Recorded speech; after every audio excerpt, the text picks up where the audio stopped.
होगा, जैसे provision for depreciation है, प्रोविज़न फॉर डाउटफुल डेट्स है, प्रोविज़न फॉर बैड डेट्स है, ठीक है, provision for investment fluctuation fund ये है ना।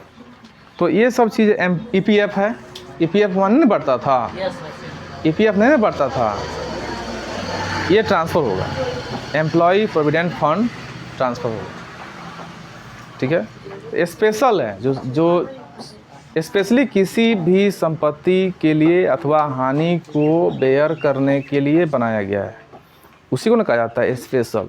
यह पैसा और किसी चीज़ में खर्च नहीं हो सकता है, उसी को स्पेशल फंड या प्रोविज़न या रिजर्व जो है कहा जाता है। तो उन चीज़ों को हम लोग ट्रांसफ़र कर लेंगे, लेकिन जो सिंपल रिजर्व हैं, प्रोविज़न है, उसको ट्रांसफ़र नहीं करेंगे, बल्कि उसको हम बांट करके ओल्ड रेशियो में पूंजी खाता में क्रेडिट कर देंगे साझेदार का, ठीक है। इसमें का ट्रांसफ़र नहीं होने वाला चीज़ में समझ में आ गया। एक चीज़ बता दिया कि कौन ट्रांसफ़र नहीं होगा, पूंजी ट्रांसफ़र नहीं होगा, ठीक है। साझेदार का लोन होगा अगर इधर, वो ट्रांसफ़र नहीं होगा, ठीक है। इधर क्या है, कैश बैंक ट्रांसफ़र नहीं होगा, PL होगा अगर डेबिट ट्रांसफ़र नहीं होगा, प्रारंभिक व्यय यानी प्रीलिमिनरी एक्सपेंस होगा, वो ट्रांसफ़र आपको नहीं होगा, ठीक है। तो ये सब जो है से ट्रांसफ़र जो है इधर नहीं होगा। एसेट वही ट्रांसफ़र होगा जो बिक्री योग्य है, बिक सकता है, जिसको बेच के पैसा आ सकता है, ठीक है, वही ट्रांसफ़र होता है। क्योंकि खाता का नाम भी देखिए, रियलाइजेशन अकाउंट, वसूली, वही देखिए, वसूली हमसे कोई करेगा, हम कुछ से करेंगे, इसी का काम इसमें होता है। एसेट वही ट्रांसफ़र होगा जिसको बेच के वसूली हो सकता है, और लायबिलिटी वही ट्रांसफ़र होगा जिसका कि पेमेंट किया जाना आवश्यक है, करना ही है, यानी कि हमसे कोई वसूलेगा, छोड़ेगा नहीं, ठीक है। ये हो गया। तो अच्छा, तो वसूली खाता आपका नेचर समझ लीजिए कि नेचर क्या है।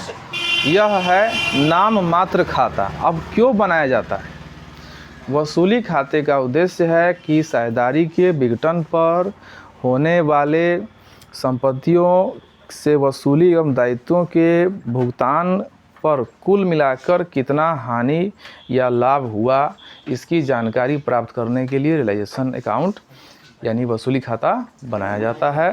और इस खाते पर हुए लाभ अथवा हानि को पुराने लाभालाभ अनुपात में साझेदारों में आपस में बांट लिया जाता है, ठीक है। वसूली खाता आपको समझ में आ चुका है। अब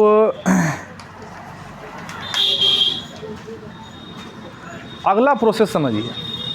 ये ट्रांसफ़र कर लेने के बाद, जैसे मान लीजिए कि यहाँ से ऐसे ट्रांसफ़र होके आया आपका बिल्डिंग, ठीक है, बिल्डिंग ट्रांसफ़र होके आया 1 लाख मानिए, मशीनरी ट्रांसफ़र होके आया मान लीजिए 50,000 का, ये हुआ। और इधर से भी ट्रांसफ़र होके आया, जैसे कि मान लीजिए क्रेडिटर्स था, ठीक है, बैंक लोन था, और भी बहुत सारा होगा। अभी थोड़ा एग्जांपल ले रहे हैं, खाली बैंक लोन है समझने के लिए।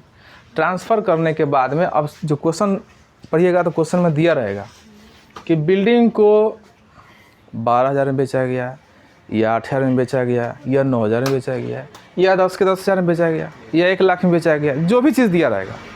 1 लाख है तो कहने का मतलब ये है कि जब संपत्ति का बिक्री होता है तो ज़रूरी नहीं है कि जितने का संपत्ति है उतना ही बिकेगा, क्या उससे कम में बिक सकता है, अधिक में भी बिक सकता है। जैसे भूमि खरीदा होगा अभी 10 साल पहले 1 लाख रुपया में, अभी उसका दाम मिलेगा 5 लाख, तो 5 लाख रुपया में नहीं बिकेगा वो, ठीक है। हो सकता है मशीन खरीदा होगा अभी से 2 साल पहले 5 लाख में, अब बिकेगा अभी कितना, 1 लाख में, 10 लाख में बिकेगा।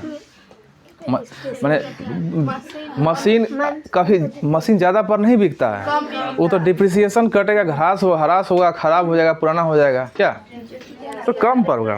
भूमि हो सकता है कोई दूसरा संपत्ति ऐसा हो जो पहले से अधिक में किसी कारण से बिक जाए, जितना अधिक पर बिकेगा उतना हम लिख देंगे। और देखिए अब ध्यान देने वाली बात यहीं पर है कि जो संपत्ति बिकेगा तो उससे या तो कैश आएगा या बैंक में पैसा जाएगा, ठीक है ना। जैसे कैश, अब यहाँ पर ध्यान दीजिएगा, ये छूट गया था, यहाँ पर आपको 2 लिखा जाता है, यहाँ पर बाई लिखा जाता है, तो जनरल कंसेप्शन है, ये तो समझ रहे हैं आप लोग। अब बिल्डिंग को बेचे, मशीन को बेचे और उससे पैसा आया, मान लीजिए कैश आया, तो कैश अकाउंट कॉलम देंगे। अब बिल्डिंग को बेच के आया है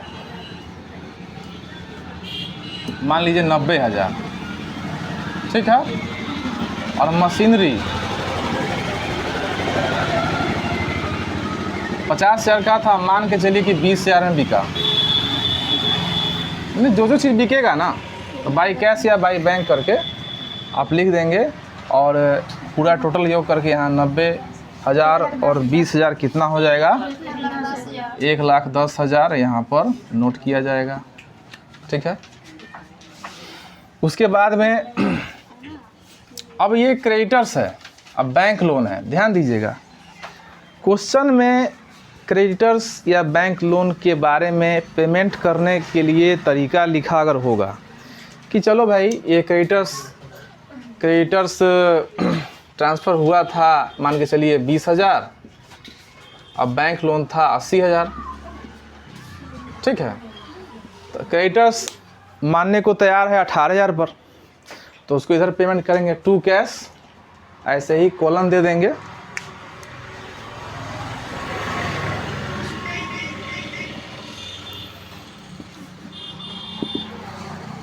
यहाँ लिखेंगे क्रेडिटर्स। क्वेश्चन में कह दिया कि क्रेडिटर्स को 18,000 दिया जा रहा है, 18,000 बेचारा मान रहा है, मान गया। हो सकता है कि उसको क्वेश्चन में कहा जाए कि नहीं 20 के बदला 25,000 वो लेगा, 25,000 पर बात बन रहा है, तो फिर कितना लिखना पड़ेगा, 25,000, मतलब जितना पेमेंट किया जा रहा है उसको वो यहाँ लिखना, ठीक है।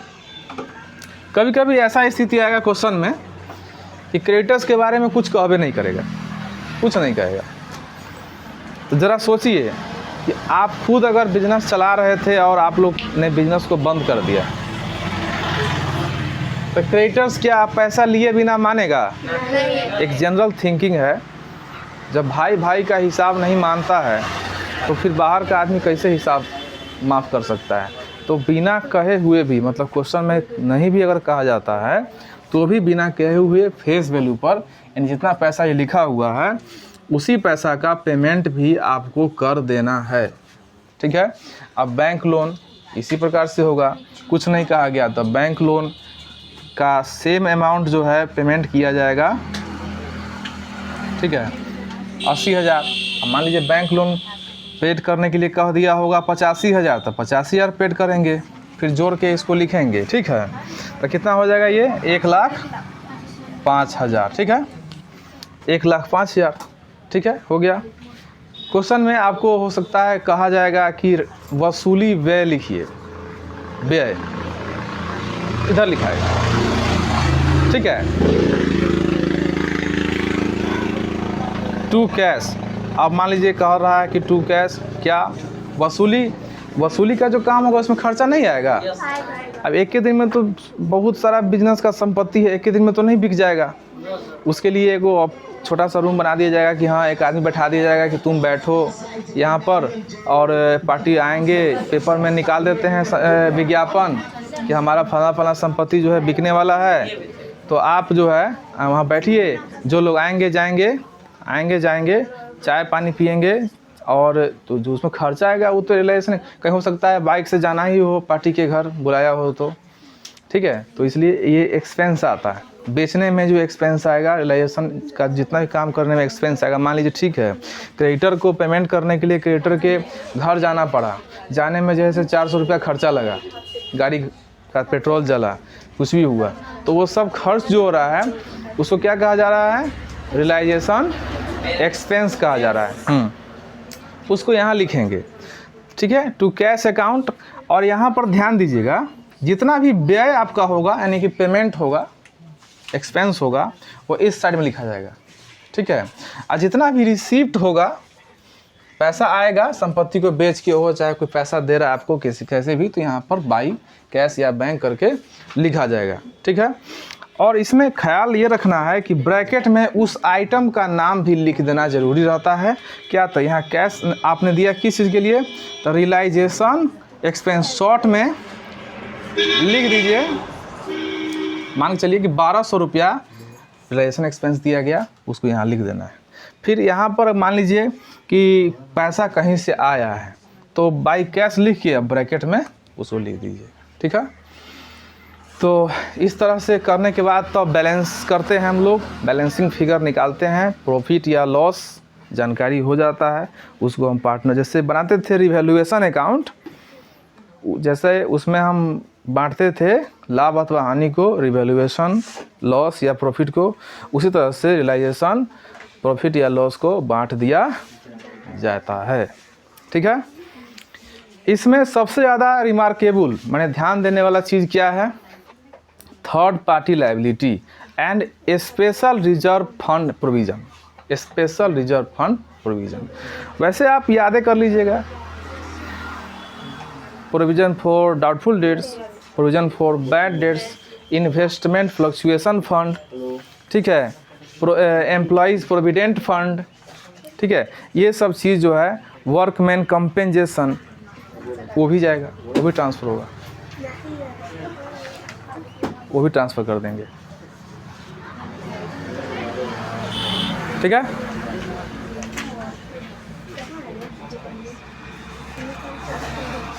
बंद करो।